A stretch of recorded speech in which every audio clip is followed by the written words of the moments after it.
بسم اللہ الرحمن الرحیم۔ السلام علیکم۔ آج ہم بھلوال کے ایک گاؤں میں آئے ہوئے ہیں۔ یہاں پر ایک گنگے بہرے بزرگ آدمی رہتے ہیں۔ ان سے ملنے کے لیے چودھری اشفاق احمد گجر صاحب اس کے گاؤں میں آئے ہیں، اور اشفاق احمد گجر صاحب کو پتہ چلا کہ ادھر گاؤں میں ایک بزرگ آدمی رہتے ہیں، تو آپ اپنی تمام مصروفیات کو چھوڑ کے ادھر ان گنگے بہرے بزرگ آدمی سے ملنے آ گئے۔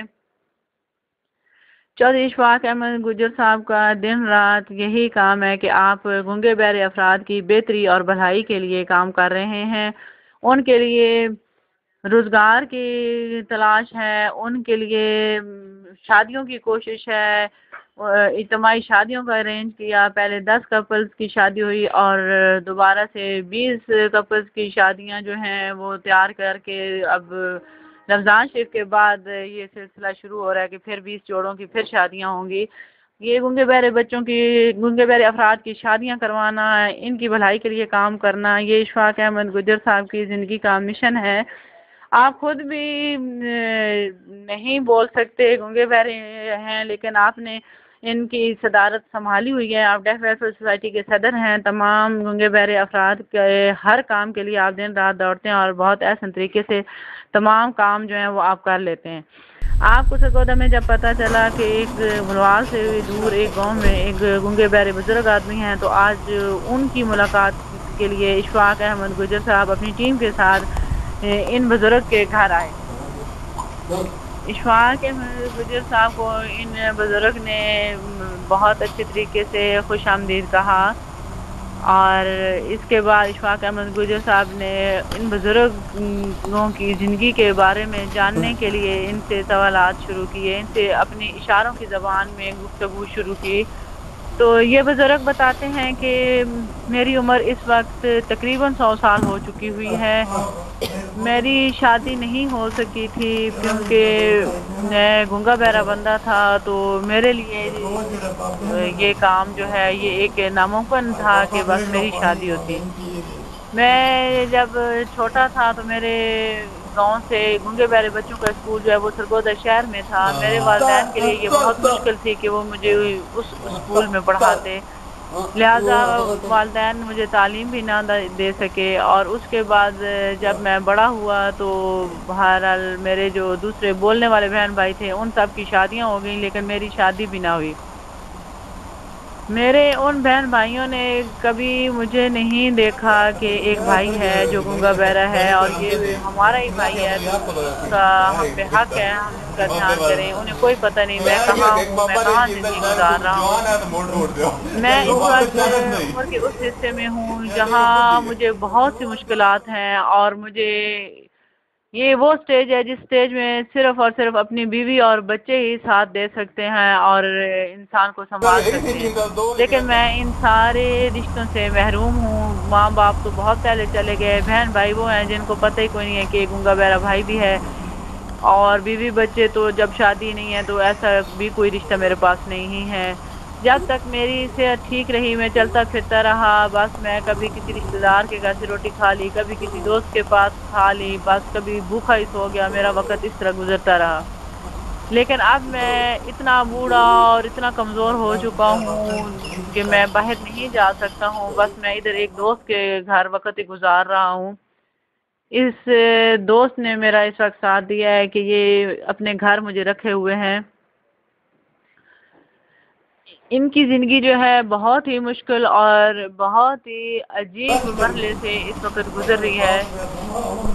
اشفاق احمد گجر صاحب کو ان بزرگوں کی باتیں سن کر بہت دکھ ہوا اور بہت غمناک ہوئے کہ ان کا صرف یہ جرم تھا کہ یہ گنگے بہرے ہیں، اس وجہ سے ان کی نہ ان کو تعلیم مل سکی، نہ ان کی شادی ہو سکی، نہ بہن بھائیوں نے ان کو اپنے پاس رکھا۔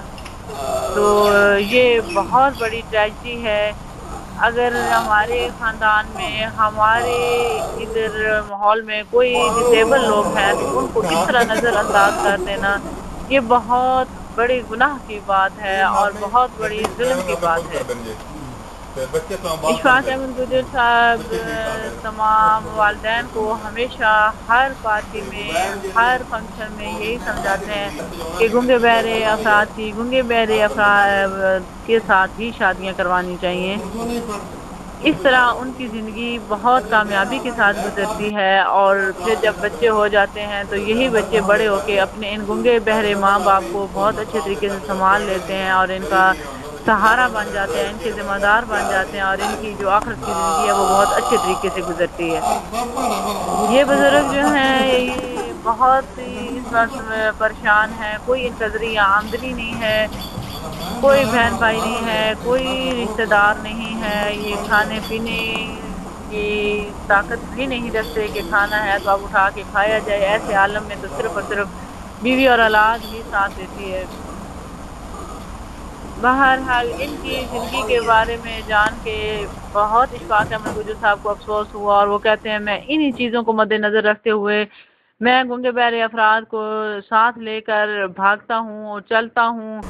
ان کی تعلیم کے لیے میں بے حد کوشش کرتا ہوں۔ پہلے مڈل اسکول تھا، میں نے کوششیں کر کے وزیر اعلیٰ تک پہنچ کے میں نے ہائی اسکول کیا، اور اب پھر وزیر اعلیٰ سے گزارش ہے کہ وہ اس ہائی اسکول کو کالج کا درجہ دے دیں، کیونکہ پورے سرگودا ڈویژن کے جو بچے ہیں ان کے پاس کالج نہ ہونے کی وجہ سے یہ میٹرک کی تعلیم کے بعد انٹرمیڈیٹ تعلیم سے یہ محروم رہ جاتے ہیں۔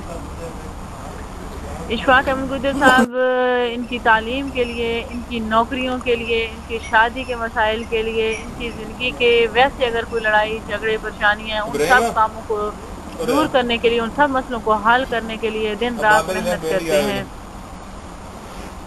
ان بزرگوں سے مل کے اشفاق احمد فرماتے ہیں کہ مجھے اور زیادہ لگن اور جذبہ پیدا ہوا ہے کہ نہیں میں ان افراد کے لیے اور زیادہ محنت کروں، اور زیادہ کوشش کروں کہ اس طرح سے کہیں دور دراز کے علاقوں میں بھی کوئی ایسا بندہ جو ہے وہ اس طرح سے میری کامیابیوں سے، میری کوششوں سے محروم نہ رہ جائے۔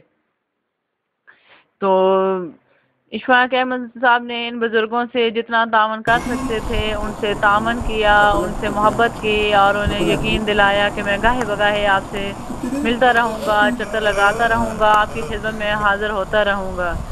یہ بزرگ بھی اشفاق احمد گجر صاحب سے مل کے بہت خوش ہوئے اور بہت پرتپاک طریقے سے ملے کہ کوئی میری زبان جاننے والا بندہ بھی آیا ہے، کوئی میرا دکھ سننے کے لیے بھی آیا ہے۔ یہ اتنی سی بات پہ بھی یہ بزرگ بہت خوش ہو گیا، اور اپنی اشاروں کی زبان میں اپنے دکھ سنانے کے بعد اشفاق احمد گجر کو انہوں نے ڈھیر ساری دعاؤں کے ساتھ رخصت کیا، اور دعائیں دی کہ اللہ اشفاق احمد گجر صاحب کو قدم قدم پہ کامیابیاں عطا فرمائے۔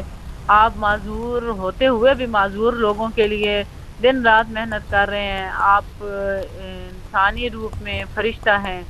اللہ آپ کو صحت، تندرستی اور زندگی عطا فرمائے، اور اللہ کی یہ جو مخلوق ہے جو معذور لوگ ہوتے ہیں اللہ سونا ان سب پہ بھی اپنی رحمت نازل کرے، اور ان کو بھی اللہ پاک زندگی کی ہر ہر نعمت سے مالا مال کرے۔